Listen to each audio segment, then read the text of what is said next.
Guys, how's it going? Today I'm going to be playing as level 1, and the reason why this makes it so special because I'm going to be playing as a level 1 trying to get to Arena 5, and I know it's been overdone. A lot of people have been level 1 getting to Arena 5, but I just thought it would be cool for me to do it myself, and you guys are going to see some crazy matches of me taking out level 5s and even level 7 in the next match.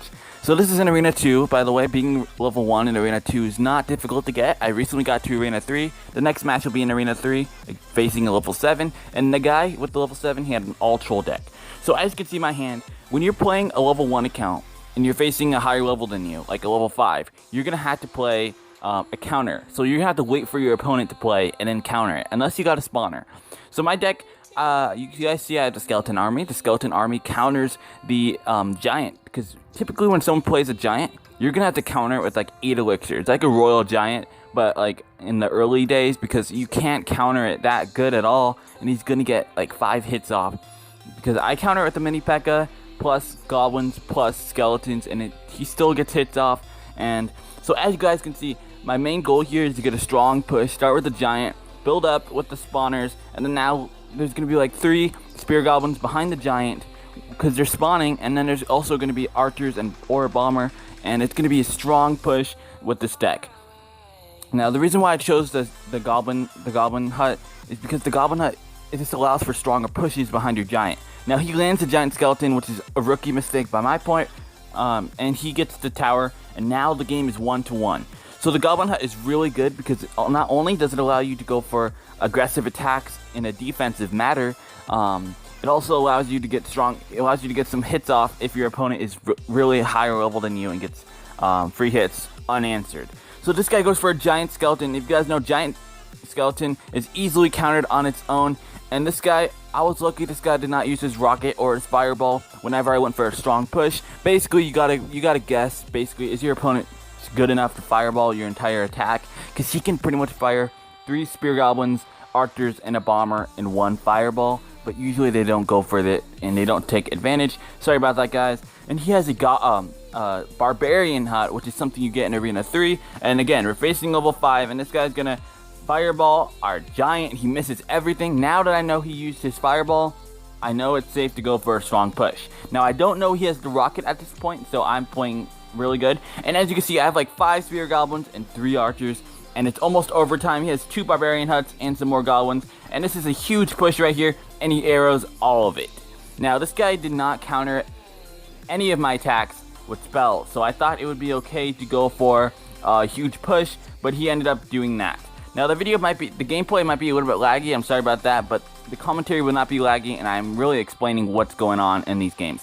Now I was planning on not going for that skeleton army, but I had to go for the skeleton army to counter because that wouldn't have been good.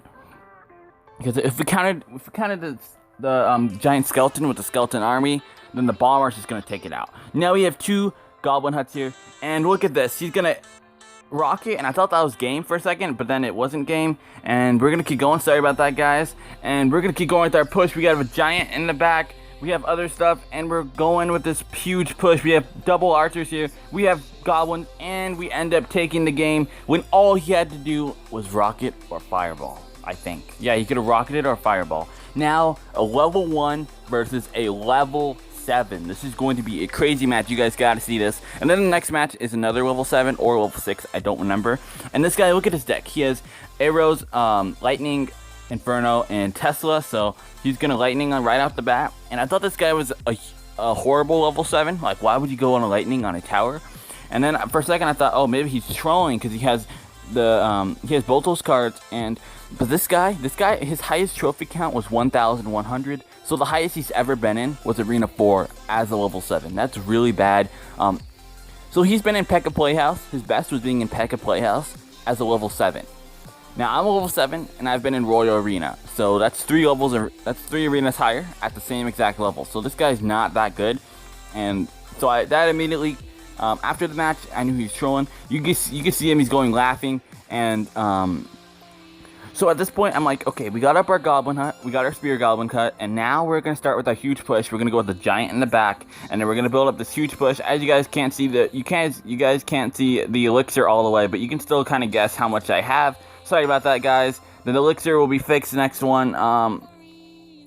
And then like, okay, you know what? Let's go with another goblin hut in the middle so we can get spear goblins behind the giant so we can even perform an even higher push. And if he arrows them, that's a loss on elixir. He should be doing it to that. And he rockets only a few spear goblins, which is not a beneficial trade. And we're gonna possibly take out that tower right now. Sorry about that. That was a charger notification. And now all we need to do is really get out of spear goblin hut and allow it to chip down on damage. Now he goes for an expo, and the ultimate expo counter is the skeleton army. The skeleton army is my favorite card in a level 1 standpoint. It can counter anything. It can counter, well, besides splash units, it can counter a giant. The giant won't even reach the tower. As I told you guys, whenever someone a higher level puts a giant out, you can't counter it equally. You're going to have to send out like 6, 7, 8 elixir to counter a giant, and you'll still get hits off, so that's not a good trade.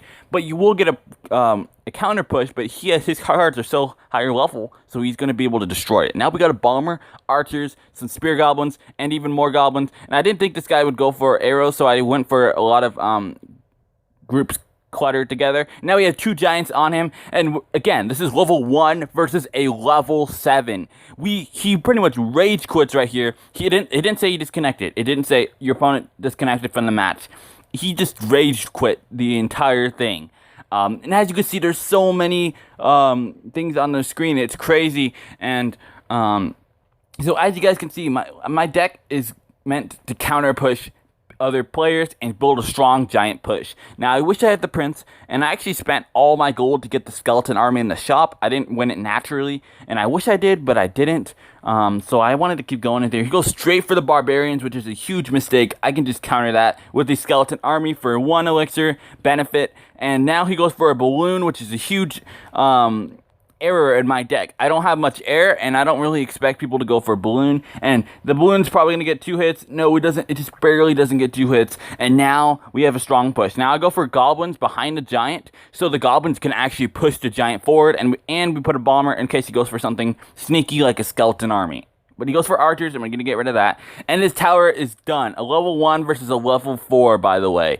So this is a crazy match. We got a huge advantage right here. We got a huge tower. We got a tower advantage. But again, this guy's probably going to counter on my left tower and go with the balloon. So I went for a spear goblin hut because that was my only thing I could do, and it would distract the prince. So the prince wouldn't reach the tower because I used the spear goblin hut to distract it. So that was a huge good. That was a really good play. We go for the skeleton army to counter that, and I don't get it. Why don't people counter with arrows? Whenever you see the skeleton army, guys, immediately arrow. Because it's just a beneficial trade, but nobody uses an arrow against my skeleton army. Rarely I ever see it happen. I've never had it happen to me, I think, on this account so far. But again, I've lost to really bad people, and I can't do anything about it. It's the ultimate rage. The main part about playing level 1 is patience. If you don't have patience, you're going to rage quit. You're basically going to quit. Because you're going to lose to people 4 levels above you that absolutely suck. They're going to go for a random giant here. They're going to go for a random Valkyrie, nothing else. They're going to go for a random balloon, nothing else. And you're going to lose. And you're going to get so mad. How did I lose to this horrible player? You can't do anything about it. You just got to accept the loss. And here we go, guys. That's basically the death of this guy. So I've been destroying a whole bunch of higher level players than me. So I hope you guys enjoyed this video. If you guys want to see more Clash Royale videos, make sure to subscribe. And I also upload, I've uploaded other strategy videos.